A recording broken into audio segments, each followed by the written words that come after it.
Meron ako reco. So, kung naghahanap kayo ng brand na super comfy, ngayon kasi, hindi na ako nagbabrand nung parang may bakal.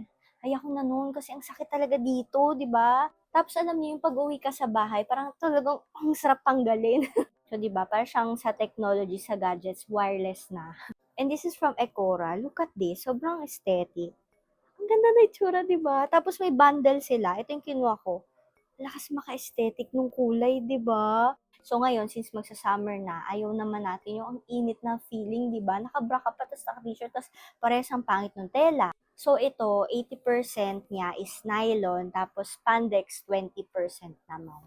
Super comfy niya din. And guys, for the foam, ayan, kung hindi kayo masyado binless sa, malaking ganon, okay na to sa akin. So, dalawang klase kasi siya. Ayun, sakto, magkaiba yung akin. So, this one is barely multi-way. Ayan siya.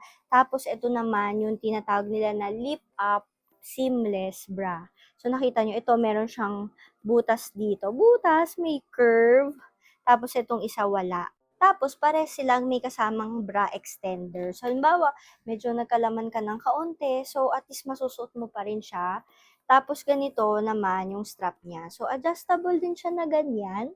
Alam nyo, pag hinawakan nyo siya, mafe-feel nyo talaga na talagang premium yung feeling nitong bra na ito. So, ganyan siya. Imagine nyo na lang, di ba? Pero ganyan yung itsura niya. Kumbaga, nalilift niya talaga yung, alam niyo yun. And kahit matagal ko siya suot, talagang hindi siya masakit dito banda. Favorite ko to, itong design na to, lakas maka-sexy. Pwede palang fashion ito. Ano? Ang ganda naman. Uy, ang ganda nito.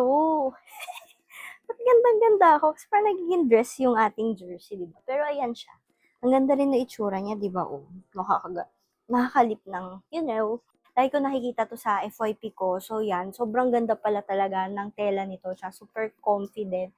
And maganda yung quality ng kanilang mga underwear. So, yan. Try nyo na, guys. Salik siya dyan sa Yellow Basket.